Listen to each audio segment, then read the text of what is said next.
GSTR 3B का data freeze होने वाला था, उससे रिलेटेड एडवाइजरी जीएसटी के पोर्टल पे रिलीज हो गई है। Advisory on reporting value in table 3.2 of GSTR 3B जो कि रिलीज किया गया है 11 फेब 2025 को। इसमें जो 3B का डेटा फ्रीज होने की बात कही जा रही थी, तो अब यहाँ पे एडवाइजरी भी रिलीज हो गई है।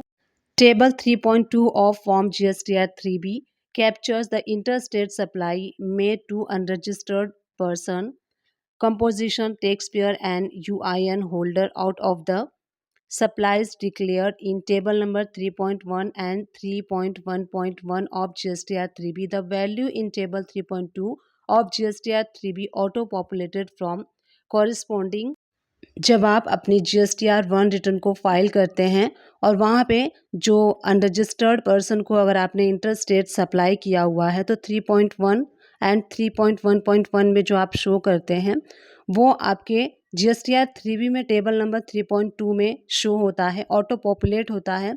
अब वो जो डेटा है उसको आप चेंज नहीं कर पाएंगे। सेकेंड पैरा में है, it is to inform you that from April 2025 tax period interstate supply of auto-populated in table number 3.2 of GSTR 3B will be made non-editable।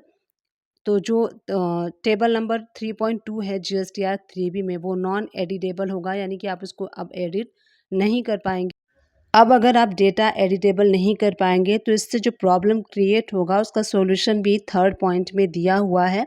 Therefore in case any अब अगर आप data editable नहीं कर पाएंगे तो इससे जो प्रॉब्लम क्रिएट होगी उसका सॉल्यूशन भी थर्ड पॉइंट में दिया हुआ है।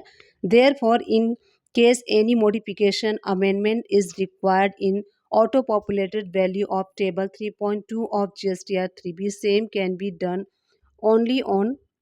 जो भी आपका जो डेटा है, मान लीजिए कि कोई मिस्टेक आपसे हो जाती है, तो जो आप GSTR 1 रिटर्न फाइल करते हैं उसके बाद आपको GSTR 1A अमेंडमेंट करने के लिए मिलता है, और ये GSTR 1A में आप अमेंडमेंट कर सकते हैं बिफोर GSTR 3B। तो GSTR 3B से पहले पहले अगर कोई आपसे मिस्टेक हो गई है GSTR 1 में, तो GSTR 1A में आप उसको अमेंड कर सकते हैं।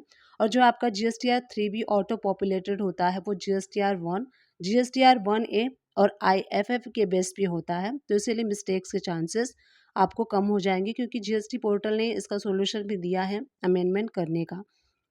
फोर्थ पॉइंट पे आप पढ़ेंगे to ensure that GSTR 3B field accurately with the correct value of interstate supply. तो यहाँ पे जो आप GSTR 1 रिटर्न फाइल करेंगे आपको करेक्टली करना है, जिससे कि मिस्टेक्स के चांसेस कम हो। Thank you for watching, keep watching.